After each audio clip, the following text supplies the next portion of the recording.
there. This is Town of Islip Supervisor Angie Carpenter here in the studios of 103.9 Long Island News Radio at Long Island MacArthur Airport, and delighted to be here today with our very special guest, Frank Romeo.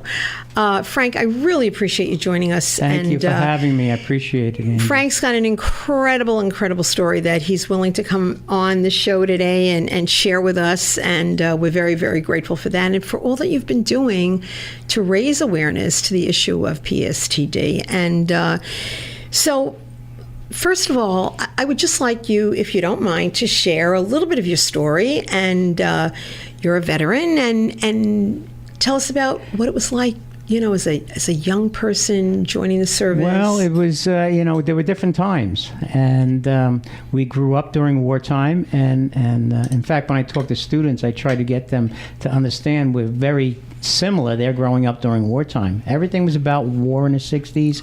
There was so much going on. I mean, we walked on the moon and the Woodstock and Vietnam, and it was just every day, literally, it seemed like the world was changing, but, not by the day, but by the hour. There was so many things going on. Yeah. And so growing up, and of course we grew up during wartime, you had your choice of going to college at the time or going into the military, and I wasn't going to college, so there I found myself as an 18 years old fighting in the jungles of Southeast Asia. Wow. So were you in the Army? I was in the Army, yes, the 199th Light Infantry Brigade. It was kind of a unique unit.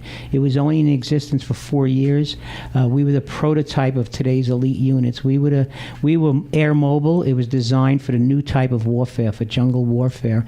So we were the guys that jumped out of helicopters and went into full-fledged firefights to give everybody support help. We never had a base camp. So literally at 18 years old, I was living in the jungles of Southeast Asia. I just can't imagine, as a parent, a grandparent now, what your family must have endured. At 18 years old, you announced that you're going into the Army, and like you shared, it was wartime. All of this was going on. Yeah. And it was a time where, we had the anti-war movement going on. Yeah. So, your parents were torn, and half the country was against it and half the country was promoting it. And it was such, we hadn't been divided since the Great Civil War at that time. It was really like that. It was just, who was against who. And then at 18 years old, you find yourself, one day you're sitting in a classroom and the next day you're sitting in the jungle. And, wow. And, you're flying by the seat of your pants. There were no guidelines. People don't realize that the cell phones and computers weren't invented, so how, and I don't even think fax machines at that point, and so, how do you find your way around a jungle where you can't even see the sky? And it was bizarre. It was bizarre to say the least. It really, really had to be. Yeah. So as you say, one day you're in a classroom and next thing you're, raising your hand and being sworn in into the Army. Where did you do basic training? Fort Jackson, South Carolina. South Carolina. So I was inducted. Yeah. I mean, where did you grow up? Where Long Island. So Long Island. So Long Island to South Carolina that many years ago, that in itself is a culture shock. Yes. And then you go through basic training. Everyone went through basic training. They break you down. They build you into a soldier. And then on graduation day, they give out the orders. And some guys went to flight school, and some guys went to officer training. Some guys went to learn how to be clerks and cooks. Well, they gave me my duffel bag, and I walked across the base to a mock Vietnamese village. And that was where I lived for the next 8 weeks. Wow. That is search and destroy, and learning how to do those the things that. So was that? Do you just randomly get assigned, or did you sign up for that? I always wondered, especially in my education programs, how do you decide who's supposed to shoot the gun and who's supposed to be the clerk? Right. And I always wondered how they determine that. And there were times when I was in conflict and I was in a firefight, and I looked at the guy next to me, and I said to myself, he should be a preacher. He shouldn't be here. Wow. I was a street kid. I was a tough kid, but life dealt its blow to me also. But there are people that just should not be in the military, and how we decide who goes and who stays is really always been a question in my. So how many years ago now was that?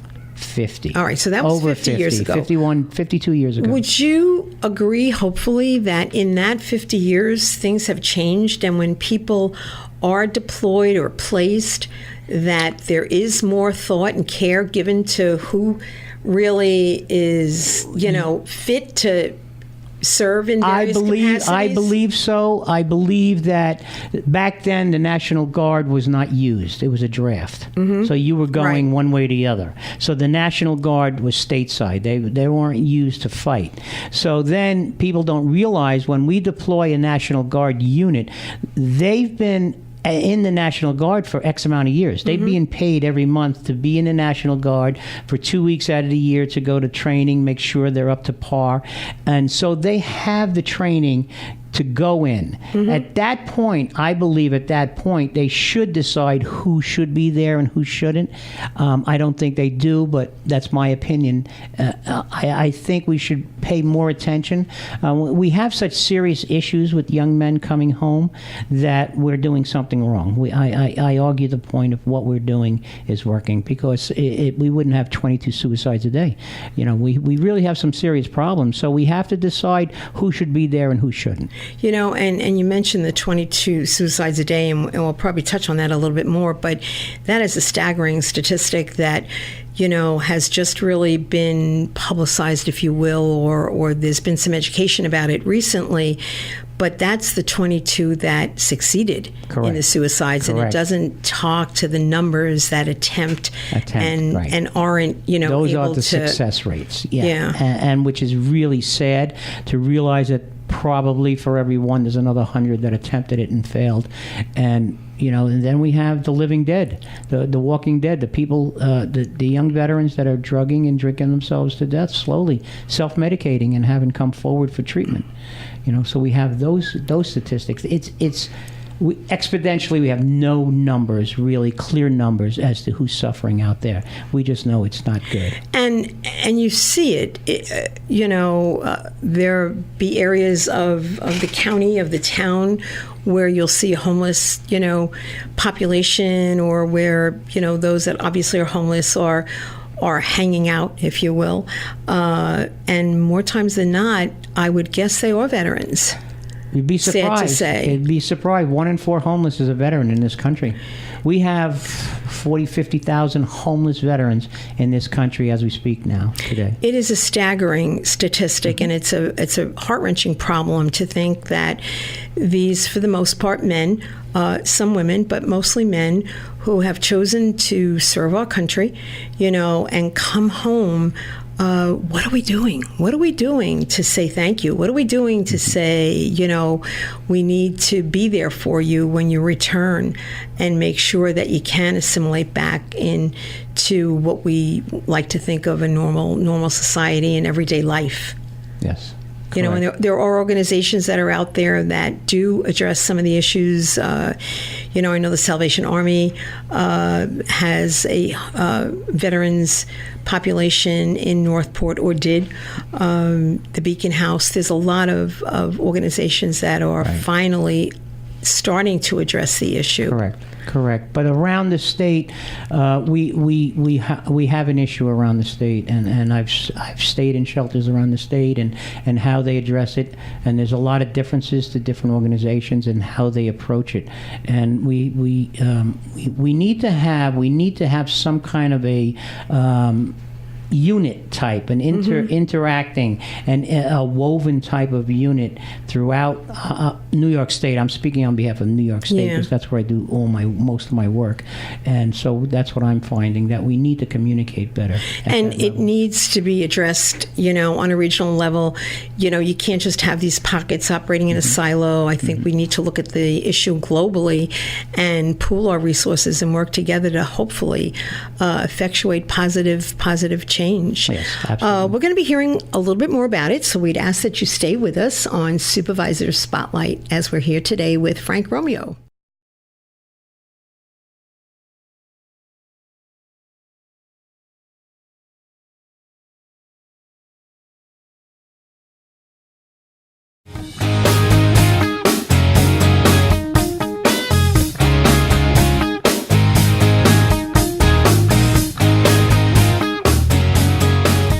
back to Supervisor Spotlight. I'm Angie Carpenter, Town of Islip Supervisor, here in the studios of 103.9 Long Island News Radio at our wonderful Long Island MacArthur Airport.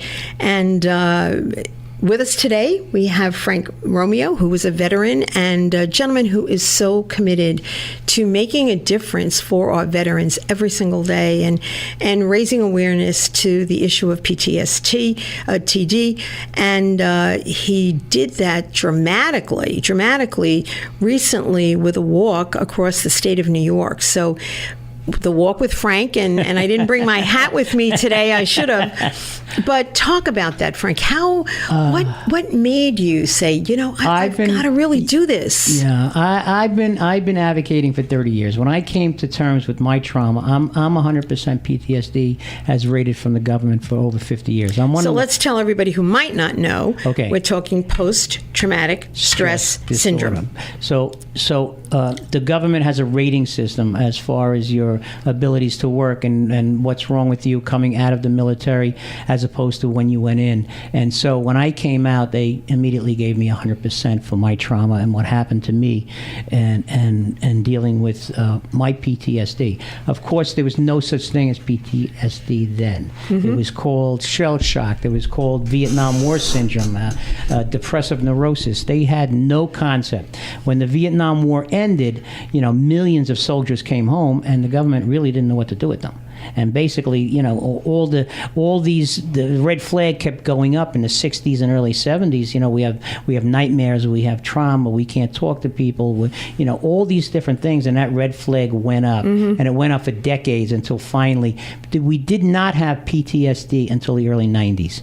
In the 80s, Congress commissioned a study that took 10 years, and in the early 90s, the American Psychiatric Association stepped in, took Vietnam War syndrome, which encompassed all these conditions, mm-hmm. and renamed it and put parameters for its diagnosis and treatment, and called it post-traumatic stress disorder, or what we associate today as PTSD. Mm-hmm. So I've been advocating for that. When I came to terms with my trauma 30 years ago, I realized the importance of it. So before it was even PTSD, I was out there advocating. I was traveling around the country. I was talking to school districts. I was talking to students going into the military. Mm-hmm. So I was basically a one-man army. I hate to use that term because we're talking about the military, but I was out on my own, and I've been doing it for 30 years.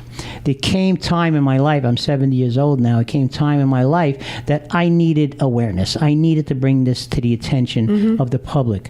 So I decided to take one of my education programs, which had been based on a previous program several years ago, to learn more about PTSD. I went back to Southeast Asia, and I lived in the jungles and rice paddies all over again.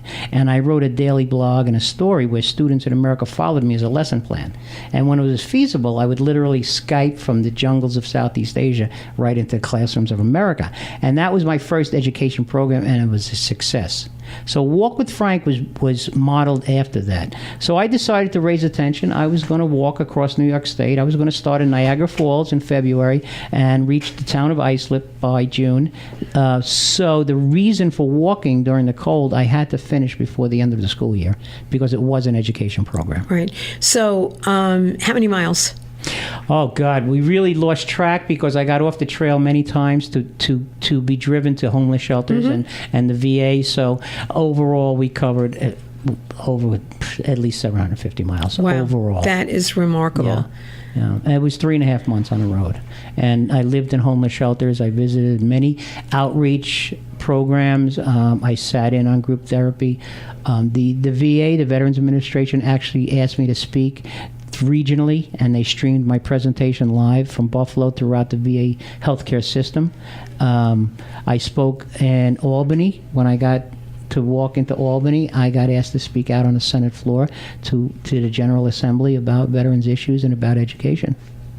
And I wound up with you and Bayshore High School.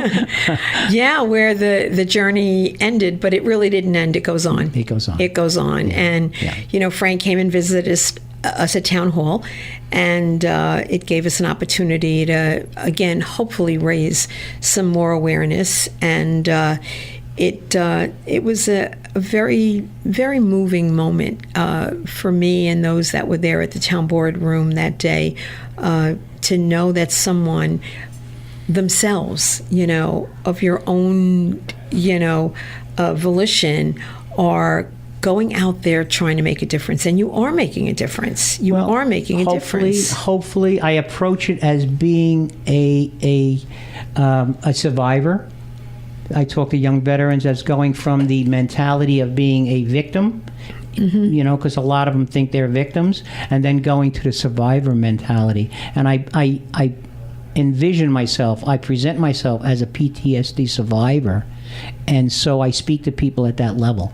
So I'm not a doctor or clinician, but yet people listen to me only because I've gone through the stages and the learning stages, in real life situations. And the young veterans, I talk to them and I tell them the stages, what, denial and the nightmares, the dreams, and all of that, going right up until, embracing it. And that's really how I got started to make that change, when I learned to embrace it and to use it and to turn it around. And that's what I've been doing now for 30 years. And to talk to somebody who has been through it, and obviously now is dealing with it on a whole different level, having accepted it, having made positive, strides in your life, and now you're helping others deal with it and embrace what it is and move forward and make a positive difference. That's the difference. It's that feeling of hopelessness and that going to a positive direction. Right. That negative woe to a is positive. me, woe is me, Exactly. poor me. But, you were there. You can say to them, yeah, I know how you feel. Exactly. To have someone say to you, but I was there. It's easy to say, whatever the situation is that someone's going through something. Oh, I feel bad for you. I'm sure that is tough. I know how you feel. Well, you don't know how I feel unless you've really been through it. And to hear it from you. Yeah. And you are so genuine. There's no airs. There's no pretenses. I'm just grateful to be able to do this, to be honest with you. I wake up every day, sometimes I can't wait to wake up and get started.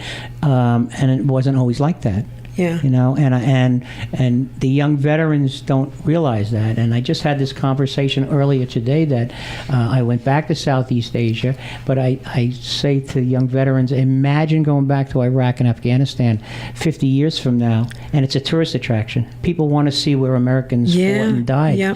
Because if you told me that 50 years ago about Saigon, I would say, there's no way. No way. Ever. You wouldn't believe it. And they it. can't understand that. So trying to wrap their minds around, okay, yes, we're going to get from A to B, but how we do it, is really the important issue here. It's like embracing it. How do I move forward, and what tools do I need to move forward? And then talking to someone who's been there and has developed those tools really makes a big difference when I speak to them. And then to be able to give them those kinds of resources, places to go. Right.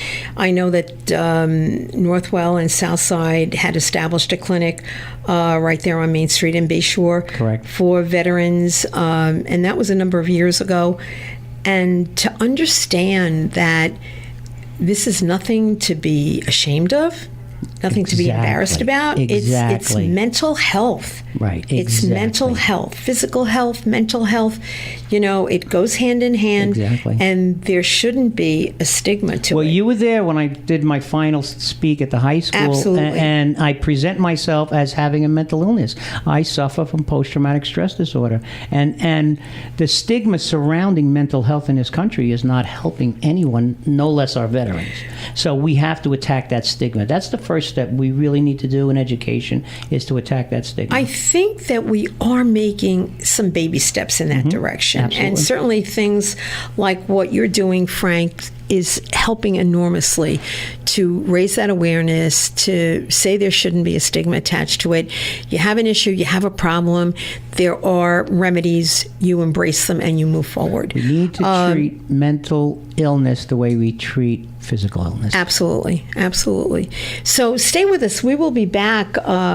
Frank is doing some marvelous things about education, and we're going to hear about it in a few moments here on Supervisor's Spotlight. Thank you.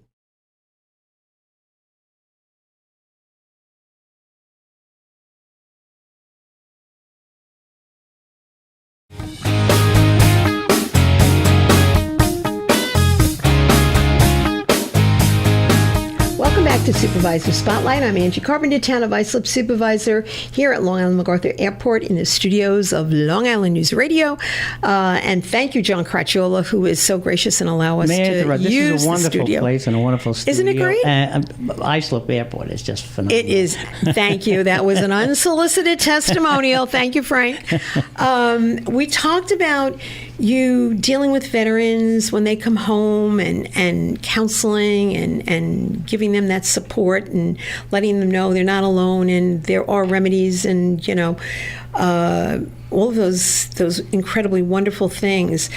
The thing that I find fascinating, too, is that on the opposite end of the spectrum, you are addressing the soldier before with some of the education programs that you've got in place. And that, I think, is totally fascinating and want you to share with our viewers and listeners. That's correct. I was on the front cover of literally every newspaper between Buffalo and Newsday. But what was going on behind the scenes that they didn't write about, I spoke at 24 high schools along the way. I spoke about a curriculum based on reality-based education. So I visited these school districts, and they endorse it. They embrace it. When I Skyped students into Albany to meet our elected officials from the classroom, one student, and I couldn't have scripted better if I wrote it, actually said, I don't really care how many people died at the Battle of the Bulge. I don't care. But bringing a survivor to the Battle of the Bulge, now you have my attention. Yeah. And he actually said, anything I need to know, I go online. So reality-based education, we have a natural resource in this country that we are not utilizing, and that's living history. We have veterans from literally World War II on, the younger veterans today. My approach is to start a conversation about PTSD, about the realities of our country, about the realities of war, suicide, and infuse it into mainstream curriculum. So I've developed a curriculum called The Experience of the American Soldier. It was piloted by Bayshore School District. It's in its second year now. And I brought this across the state with me during my walk. And high schools across the state embraced it. This is actually going to spread. It's a curriculum that spends a little less time on the battle and a little more time on the soldier that's in the battle. We're going to learn about the battle, but we're going to give it that personal touch. We're going to learn who the soldier is. What is a soldier? Oh, my God, that has to make such a difference. Yeah. That's huge. And it gives that student, it lays the foundation for future veterans, number one. It shows students, it teaches them what is a soldier, what is a veteran, and in the sacrifices, it gives them a sense of country. And it's been in existence for 2 years. So on my walk, as I said, I got to Albany, and finally I get the attention of Albany. And this fall, a group of senators and assemblymen got together, and there's actually going to be a bill proposed in next year's education budget. Wow. A Walk with Frank budget, a 2-year pilot project for the experience of the American soldier. And I will be going, instead of walking, I'll be driving this time. And I'll be visiting... Much kinder on the feet. Right. And I'll be visiting high schools all over New York State. I'll be presenting the curriculum. I'll be introducing the curriculum. And I'll be documenting. I'll have them fill out questionnaires. I'll have them respond to it. And in 2 years, I'll go back to the Senate and present my findings as to how it's working. And it all started here in the town of Islip, in the hamlet of Bayshore. It absolutely did. And I know that you worked with the superintendent there, Joe Bond, who's an incredible gentleman. And that district has been very forward-thinking for many, many years. I know that our college credit program with Suffolk County Community College started in Bayshore when I was in the legislature, and it has spread now to countless districts in Suffolk County, where children who might never have thought of going to college can experience what it's like to be sitting in a classroom on a college campus and realize that college is within their grasp, that they have the community college. And that first year that we did it, there were about 40 students that had enrolled, and 37 of them signed up for college. Yes. So, and these were kids that had never, ever, just wasn't anything they ever thought about. Yeah. So, Bayshore has stood behind me, has advocated for me. Joe Bond, on my walk, reached out to 75 individual superintendents in New York State and laid the foundation for me to walk into their schools and present, while on my walk, and present to them the curriculum and talk about my experiences and talk about post-trauma and talk about some of the issues of our veterans. It's a win-win. And in this, I've spoken now. I am now in the process of talking to our veterans organizations, the American Legions, VFWs, the AMVETs. Their numbers are dwindling because, frankly, there's nothing for the younger veterans there. We have something for the younger veterans. I'm approaching them to infuse the younger veterans. I'm going to be advertising for young veterans to be a part of this education program in every county in New York State. Can you imagine the positive outcomes with young returning veterans in a classroom? Yeah. Talking about their experiences. It's so exciting. It is. That really and it's is. a win-win. It helps them to assimilate. It helps them. It gives them a forum to get their feelings and emotions out. We educate our students at the same time. So this curriculum is twofold. It's about the veteran, it's about the foundation of future veterans, and it's about our students, and infusing both together in one program. And I see the added benefit of building the ranks of our dwindling veterans organizations, Absolutely. the MVETs, the American Absolutely. Legion, Yeah. the VFWs, all of them, Yes. who do an incredible job in our communities. But you see the numbers dwindling. Oneonta, for instance, when I walked through Oneonta, all three organizations, AMVETS, American Legions, and the VFW, joined forces because the numbers were dwindling. Oh, and wow. they just called it the Veterans Club in Oneonta, New York. And Wow. so these are the things I found throughout the state. We need to change that. We need to have something for them. Even if we change the look of it, it's up to them now. Once I think we give them a venue to talk and to come forward and step out of the shadows and give them their time in history, so to speak, I think it's going to turn around. And this education program is going to do that. And I think those young veterans, too, rather than, trying to recruit them to go hang out at the local American Legion on a Friday night, you're giving them a sense of purpose in reaching out to young students.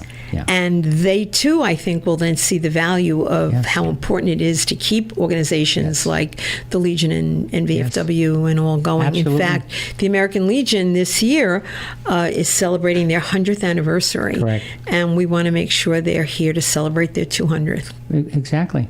And I've spoken to numerous elected officials throughout the state. On my walk, I visited each county. Before the walk, I visited each county. 25 separate counties I visited twice before the walk. So 3 times. And I made sure I touched base with every elected official in that county and the surrounding counties. And so they're on board. We have a lot of people on board. So this may be a change. This is the first of its kind in this country coming out of Islip Township, the first curriculum of its kind in the country in existence, being piloted and now going to the state legislature. And that's really amazing because it's not easy to have curriculum changed. My God. They're very, you know how many very, people tell me how up against it I am? Yep. I had to walk. But you're doing it. I had to walk. You're doing it. The old man had to walk in freezing cold. So listen, I want to just share with our viewers something. We kind of surprised Frank at the town board. Steve Castleton, who works with the Jets and other organizations to promote veterans and veterans issues and really laud our veterans. They have an incredible game where this year it's the Giants and the Jets that are playing. Correct. And they bring the American flag out onto the field, and it's being held by emergency responders and veterans. And our Frank is going to be one of them. I'm going to be there. Flag. I've been invited. I'm going to be actually out on the that field during halftime, November 10th, the Jet-Giant game. Watch for me. We I'll be are waving. absolutely going to be watching and just so grateful for you. One of the saints among us in the wonderful town of Islip. We thank you for watching, and thank you, Frank, for being here. Thank you for having me. Thank you.